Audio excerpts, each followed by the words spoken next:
બોરસદની કે જ્યાં જાલોર પાસે એક ગમખ્વાર અકસ્માત થયો છે કે જેમાં 3 લોકોના આખરે કમકમાટી ભર્યા મૃત્યુ નિપજ્યા છે। સમગ્ર ઘટનાની જો વાત કરીએ, ટ્રકની પાછળ એક કાર ઘૂસી ગઈ અને તેને લઈને આખરે આ ગમખ્વાર અકસ્માત સર્જાયો, જ્યાં બોરસદના જારોલા પાસે ટ્રક અને કાર વચ્ચે અકસ્માતમાં 3ના મૃત્યુ નિપજ્યા છે। કારમાં સવાર 3 યુવાનોના જ ઘટના સ્થળે મૃત્યુ નિપજી ચૂક્યા। રેતી ભરેલો આ ટ્રક હતો, જેની સાથે કાર ધડાકાભેર અથડાઈ ગઈ। ભયંકર અકસ્માતમાં કાર ટ્રકની નીચે ઘૂસી ગઈ હતી। જેસીબીથી કારના પતરા ઊંચા કર્યા અને ત્યારબાદ મૃતદેહોને બહાર કાઢી શકાયા।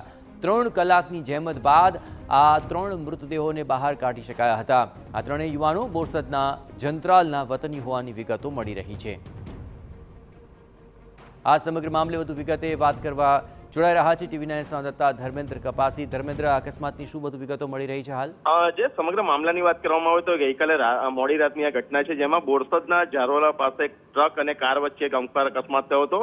તેમાં કારમાં સવાર 3 લોકોના ઘટના સ્થળે જ મોત થયા છે। મહત્વની બાબત એ છે કે મૃતકો 3 યુવકો હતા અને બોરસદ પાસેના જંત્રાલ ગામના વતની હતા। જે રીતનો અકસ્માત થયો છે, જેની અંદર કાર ટ્રકની અંદર ઘૂસી ગઈ હતી, જેથી જેસીબી અને ક્રેનની મદદથી ટ્રકને ઊંચી કરી અને કારને બહાર કાઢવાની ફરજ પડી હતી। સમગ્ર મામલાની જાણ ભાદરણ પોલીસને કરવામાં આવતા ભાદરણ પોલીસ ઘટના સ્થળે પહોંચી 3 લાશનો કબજો મેળવી પીએમ માટે ખસેડી આગળની કાર્યવાહી હાથ ધરી છે। જયેશ, આભાર ધર્મેન્દ્ર। તો આખરે આ ગમખ્વાર અકસ્માતમાં 3 યુવાનોના મૃત્યુ નિપજ્યા છે। આ કાર ધડાકા સાથે ટ્રક સાથે અથડાઈ હતી અને તેમાં 3 યુવાનોના ઘટના સ્થળે જ મૃત્યુ નિપજ્યા છે।